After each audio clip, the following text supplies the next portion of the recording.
Once upon a time, in a small village nestled at the edge of a dense, whispering forest, there stood an unusual house. This was not just any house. It was entirely made of chocolate. Its walls were rich, dark chocolate bricks. The roof tiles were crafted from creamy milk chocolate, and the windowsills dripped with smooth white chocolate.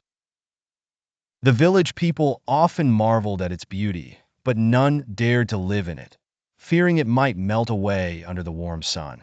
However, this delightful house had quite the story. In the days of yore, there lived a clever chocolatier named Mr. Fudge. Mr. Fudge loved two things above all else: chocolate and creating things.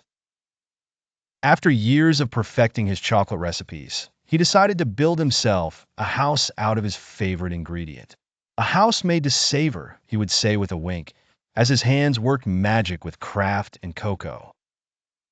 One day, a young girl named Lily, who had a nose for adventure and a heart full of kindness, wandered into the village.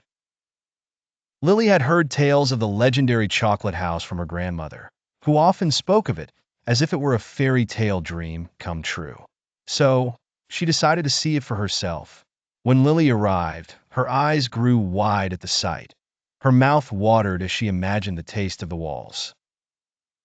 Approaching the house timidly, she noticed a sign at the doorway reading, "Open doors to the suite of heart."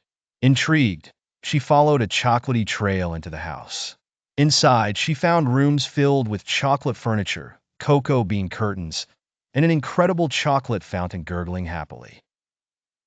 In what appeared to be the living room, the heart of the house, perched on a sturdy white chocolate chair, was an elderly man whom Lily instantly knew must be Mr. Fudge. Mr. Fudge greeted Lily warmly. "Welcome, dear traveler. Few are brave enough to enter the chambers of a chocolate eternity." As they chatted, he shared enchanting stories of how he'd crafted each part of the house with care and imagination. He explained that only those with a truly pure heart, who embrace whimsy and joy, could enter his home without it melting.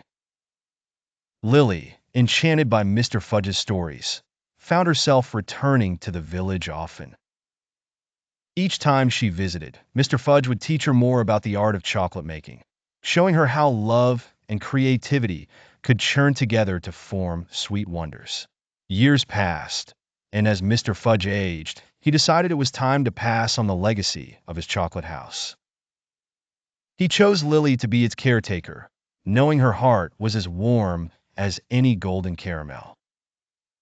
From then on, Lily continued creating marvels in her chocolate home, her laughter mixing with the fragrance of cocoa as villagers would gather round, not out of fear of it melting away, but in admiration of sweet dreams realized. And so, the chocolate house remains to this day, a testament to the beauty of imagination and the magic of friendship, nestled still on the edge of the sleepy village, where the chocolate never melts away as long as pure-hearted souls remain at its hearth.